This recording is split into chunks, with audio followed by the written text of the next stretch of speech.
사람이 어떤 아빠이냐는 질문입니다. 저는 아까 이제 선친에 관한 말씀하셨기 때문에. 좋은 아버지라는 것이 어떤 것인지를 사실은 아직은 잘 모를 것 같은데 저는 그 모델을 이제 아버지의 모습에서 저도 그걸 그리고 있죠. 그래서 제가 실천하고 있는 것은 하나밖에 없습니다.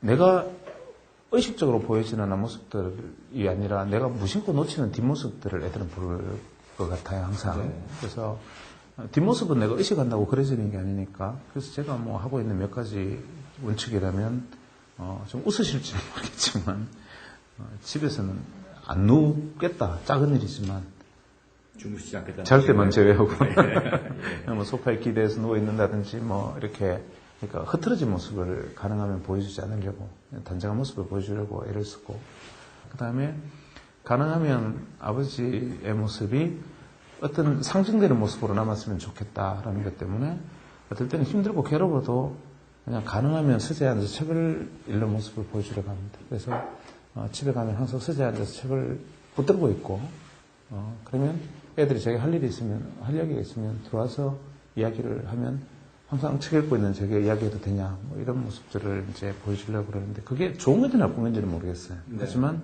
언젠가 아이들에게 제게 이제 규정되는 모습이 우리 아버지의 모습은 항상 뭔가를 책을 읽고 있더라. 네. 그리고 항상 그냥 바르게 앉아 있더라. 요거 하나만 가르쳐줘도 이 아이들이 좀 혹시 나중에 역할 모델로서 적용할 수 있지 않을까. 네. 그 교육이라는 게 그 정도 아니겠습니까? 그 이외의 부분들은 저도 고민스러워요. 예를 들면 애들 학원 보내야 되는지 말아야 되는지, 때에 따라서는 해외 연수를 가야 되는지 말아야 되는지.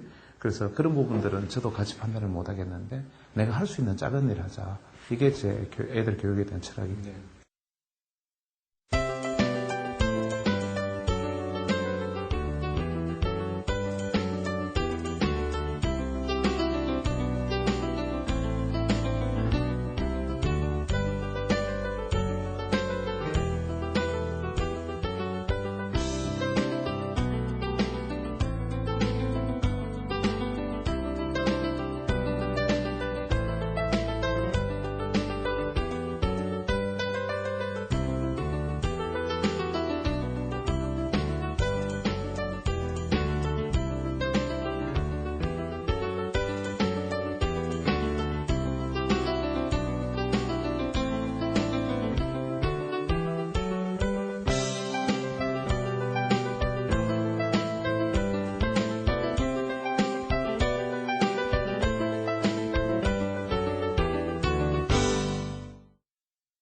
본격적인 우리나라 교육제도에 관한 질문을 드려볼까 합니다.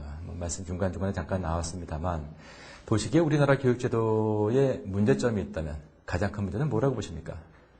저는 사실 교육 비전문가로서 교육 관련 토론이나 행사에 참여할 기회가 무지하게 많습니다. 예. 왜냐하면 전문가분들이 많으시니까 저처럼 학부모 입장에서 비전문가의 자리로 제가 많이 초대를 받는데 그러다 보니까 이제 많은 분들과 이야기하면서 느꼈던 점이 있어요. 제가 제 3자적 관점에서 저는 보면 우리나라 교육에 있어서 우리가 고민해야 될 지점들이 우리가 논점을 좀 놓치고 있는 거 아닌가라는 생각은 듭니다. 네.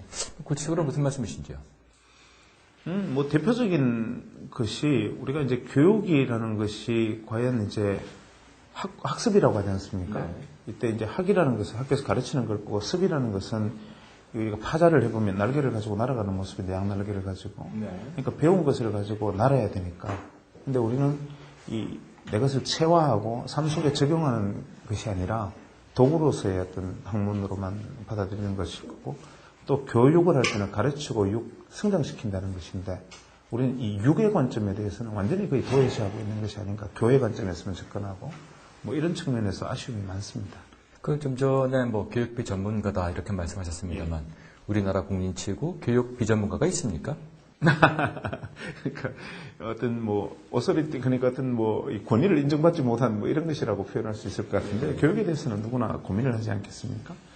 저는 요즘 이제 어떤 이유로 애쓰든지 처음에는 제가 쓴 에세이가 동기가 되긴 했습니다만 나중에 어떤 여러 가지 이유로 최근에 제가 지난 한 달만 해도 지방의 교육청 두세 군데 행사에서 선생님들, 학부모들을 대상으로 강연할 기회가 지난달에도 3번이나 있었고, 네.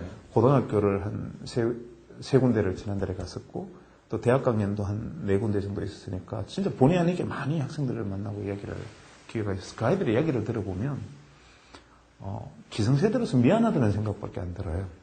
그러니까 이게 우리는 선대로부터 물려받았고 우리는 이제 후대에게 이 틀을 물려줘야 되고 이 아이들을 만들어줘야 되는데 아이들이 갈등하고 고민하고 벽에 부딪혀 있는 걸 보면 기성세대 입장에서 굉장히 미안하다. 예. 저는 그냥 굉장히 미안하다. 그래서 지금 강연하면 애들 질문을 받으면 처음에 저도 모르게 기성세대로서 미안하다는 얘기를 먼저 합니다. 그래서 우리 기성세대들이 저는 그렇게 된 이유가 뭐냐면 우리가 추격성장기에서 선도성장기로 넘어오는 과정에서 혼론이 일어난 것 같아요. 예를 들면 2000년대 이전에는 우리가 잘 살아야 된다. 따라잡아야 된다. 앞서난 미국과 일본 저 선진국 따라잡기 위해서 뒤통수를 보고 달려갈 때 아닙니까? 네. 저 선두가 저렇게 멀리 까마득하게 멀어서 뛰고 있는데 우리는 저 뒤에 찾아서 저걸 따라잡기 위해서는 어떻게든지 열심히 뛰어라고 채찍질만 하면 되잖아요. 네. 길은 정해져 있어요. 왜냐하면 앞쪽에 선두가 간 길을 따라만 가면 되니까 좌고 우면할 여지가 없어요. 이 길이 옳을 것인가 틀릴 것인가 고민해 잡고 봐야 되니까. 네. 그럼 그 과정 속에서 빨리 따라가야 되는데 신호가 탁 들어와요. 무시해야죠. 또 따라가다가 누가 자빠져요. 디디고 넘어가야죠. 또 가다가 누가 막아요. 머리채를 잡고 잡아뜨려야죠. 그러면서 서로가 상처를 입히지만 지금 경쟁 속에서 뛰어가서 겨우 그 어려움 속에서 이제 선두를 잡았어요. 하지만 우리가 그 선두를 잡는 과정을 두고 한쪽에서는 빨간불에서 왜 뛰었니? 왜 지나가는 사람 왜 밟았니? 왜 이렇게 해주지 않았니? 이렇게 해서 그건 나빴다라고 얘기하고 네. 또 한쪽에서는 우리가 어떻게거나 달려와서 지금 선두를 잡은 게 어디냐? 이렇게 우리 사회가 싸우고 있잖아요. 사실은 그거는 그 시대의 어떤 시대적 환경이었을 텐데 문제는 교육의 관점에서 보면 저 앞에 선두를 따라잡는데 필요한 다리 근력을 키우는 교육만 우리는 받아왔고 교수님도 마찬가지고 저도 마찬가지고 예. 뭐 사지선 다 찍으면 되고 영어 발음할 저는 아직도 영어를 독일식으로 발음합니다. 그래서 그릇 집은 영어는 우리 시험 50개 예. 중에 뭐 실수로 한두 개 틀리지만 다 거의 맞히지 않습니까? 예.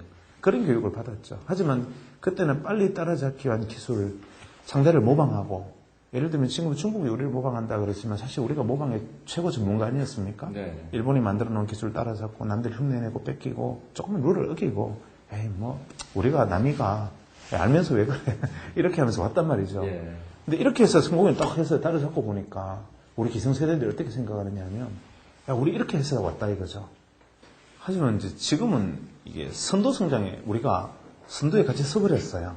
이제는 우리가 뭐 겉으로 보면 OECD 20개국에 속하기도 하고 뭐 이제는 뭐 무역 10위권에 들어서기도 하고